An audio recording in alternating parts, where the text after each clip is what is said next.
সংগঠন, কথা বলে ঠিক কিনা? এই জঙ্গি সংগঠনের এরা ভারতের প্রেতাত্মা, ভারতের দলেরা রয়ের সহযোগিতায় চট্টগ্রামে আমার ভাইকে তারা জবাই করে দিবার কথা বলেন ঠিক।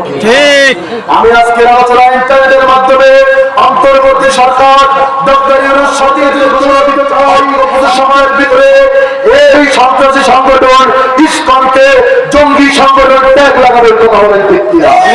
এই সংগঠনকে বাংলাদেশ থেকে নিষিদ্ধ করবে। এই সংগঠনের যাতে আছে তাদেরকে আইনের আওতায় আনবেন।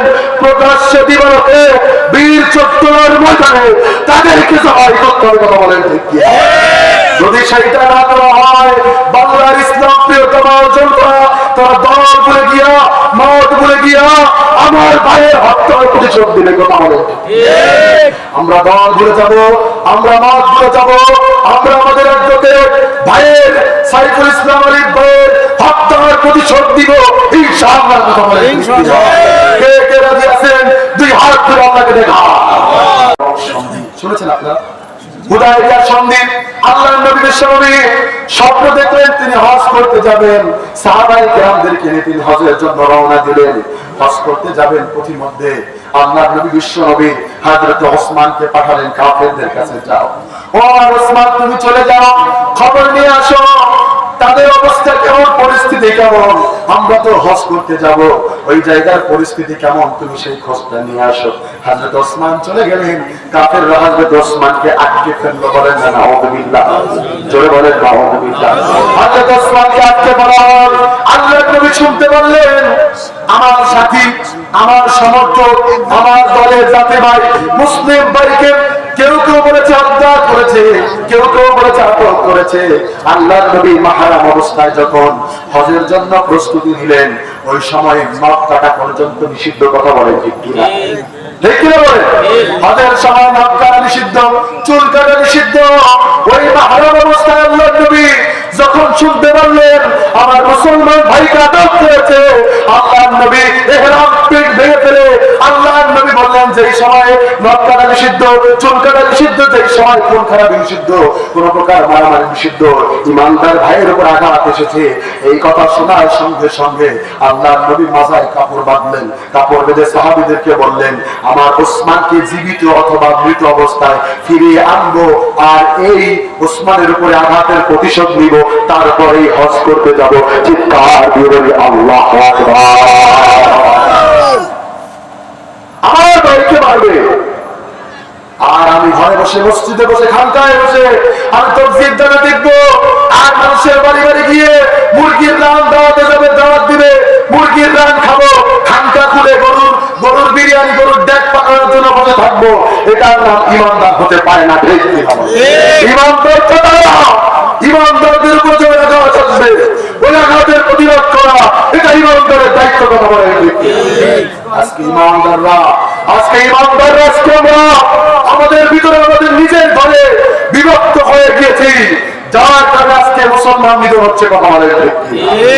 ভাই আমার, এই বাংলাদেশ এটা মুসলমান কান্ট্রির মধ্যে এগুলো সংখ্যালঘু কয়েকটা বিজাতীয়, কয়েকটা অন্য ধর্মের লোকেরা একত্রিত হয়ে তারা ইসলামকে নিধন করার সংগঠন করে সংঘবদ্ধ হয়, কথা বলে ঠিক কিনা? আফসোস আর পরিতাপের বিষয়, যেখানে আমাদের সংখ্যায় বেশি, যেই দেশ ইমানদারের দেশ, যেই দেশ মুসলমানের দেশ, যেই দেশের সকালে সূর্য উদিত হয় ফজরের আযানের মাধ্যমে, কথা বলে ঠিক কিনা? সেই দেশের ইমানদার জাতি আজকে আমরা আমাদের ভিতরে, টুপিওয়ালাদের ভিতরে আমরা 70টা দলে বিভক্ত হয়েছি, কথা বলে। ভুল বললাম? ভুল বলেছি? আজকে আমরা আমাদের নিজেদের বিরুদ্ধে, নিজেদের ভিতরে বিরোধ, কে খানকা, কে কওমি, কে আলিয়া, এই বিরোধ করার কারণে বারবার রবেনা এই দেশে কথা উঁচু করার সাহস হয়েছে, কথা বলে। সময় এসেছে ইসলাম রক্ষায়, কোরআন রক্ষায়, বাংলার এই লাল সবুজ ভূখণ্ডকে রক্ষা করার জন্য যদি দাড়ি, টুপি, কে পাঁচকড়ি, কে উঁচু টুপি, কে চরমোনাই, কে জামাত, কে বদর, কে সরসিরা দেখার টাইম নেই, কথা বলে ঠিক কিনা? ওই আর মুসলিম উম্মাহ, Islam is the complete code of life. ইসলাম হচ্ছে জাতির সবচাইতে গ্রহণযোগ্য ধর্ম, কথা বলেন ঠিক কিনা? আজকে খানকা বাদ দিয়ে, আজকে দল, আমাদের দল বাদ দিয়ে, মত বাদ দিয়ে, মাসলাক বাদ দিয়ে, নিজেদের বিরুদ্ধে, নিজেদের ভিতরে ছোটখাটো মতবাদ বাদ দিয়ে ইসলাম করে মাত্র এই যে গতকালকে ইসকন বাংলাদেশের একটি জঙ্গি সংগঠন, কথা বলে ঠিক কিনা? এই জঙ্গি সংগঠনের এরা ভারতের প্রেতাত্মা, ভারতের দলেরা রয়ের সহযোগিতায় চট্টগ্রামে আমার ভাইকে তারা জবাই করে দিবার কথা বলেন ঠিক। আমি আজকের আলোচনা ইন্টারনেটের মাধ্যমে অন্তর্বর্তী সরকার ডক্টর ইউনূস সরকারকে ঘোষণা দিতে চাই, আপনি আপনার সরকার থেকে অতি দ্রুত অল্প কিছু সময়ের ভিতরে এই সন্ত্রাসী সংগঠন ইসকনকে জঙ্গি সংগঠন ট্যাগ লাগাবেন, কথা বলেন ঠিক কিনা? এই সংগঠনকে বাংলাদেশ থেকে নিষিদ্ধ করবে। এই সংগঠনের যাতে আছে তাদেরকে আইনের আওতায় আনবেন, প্রকাশ্যে দিবালোকে বীর চত্বরের ময়দানে তাদেরকে জবাই করতে হবে, কথা বলেন ঠিক কিনা? যদি সেইটা না করা হয়, বাংলার ইসলাম প্রিয়তমা অর্জন করা তারা দল বলে গিয়া, মত বলে গিয়া আমার ভাইয়ের হত্যার প্রতিশোধ দিলে, কথা বলে। আমরা দল ভুলে যাব, আমরা মত ভুলে যাব, আমরা আমাদের অ্যাডভোকেট ভাইয়ের সাইফুল ইসলাম আলী ভাইয়ের হত্যার প্রতিশোধ দিব ইনশাআল্লাহ, কথা বলে। কে কে রাজি আছেন? দুই হাত ধরে আপনাকে দেখা। রাজি আছেন আপনারা? আল্লাহ কবুল করুন। ভাই আমার ভয় পাইছেন আপনারা? ভয় পাইছেন? অনেকে তো ভয় পাইছে, হুজুর কি শুরু করছে, পিছন দিয়ে দৌড়া। আরে ভাই, ভয়ের দিন শেষ।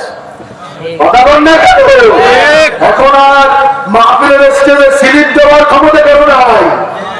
আমরা বিগত কয়েক বছর আমরা এদেশে মনফুলে তাফসীর করতে পারি নাই, কথা বলেন ঠিক কি? আমার মতো ছোট বক্তা আমাকে স্টেজ থেকে নামাই দিয়েছে। অসংখ্য প্রমাণ আছে, কোরআনের কথা বলতে গিয়েছি, আমার নাম শুনে মাহফিল 124 জারি করেছে, কথা বলেন ঠিক কি? সময়ের ব্যবধানে আজকে আল্লাহ কোরআনকে এই জমিনে প্রতিষ্ঠিত করবেই করবে, ঠিক কিনা বলেন? মাহফিল বন্ধ করতো, যারা মাহফিলে বাধা দিত, তাদের অস্তিত্ব বিলীন হয়ে গেছে, কথা বলেন। সুতরাং সম্মান দিনী ভাইরা, আমরা ইসলাম ধর্মের অনুসারী, আমরা মুসলিম জাতি, আমরা ঐক্যবদ্ধ হয়ে তাদের কাঁধ মিলিয়ে এই সোনার বাংলাকে, লাল সবুজের ভূখণ্ডকে ইসলামী ভূখণ্ডে পরিণত করতে চাই, কথা বলেন ঠিক কিনা?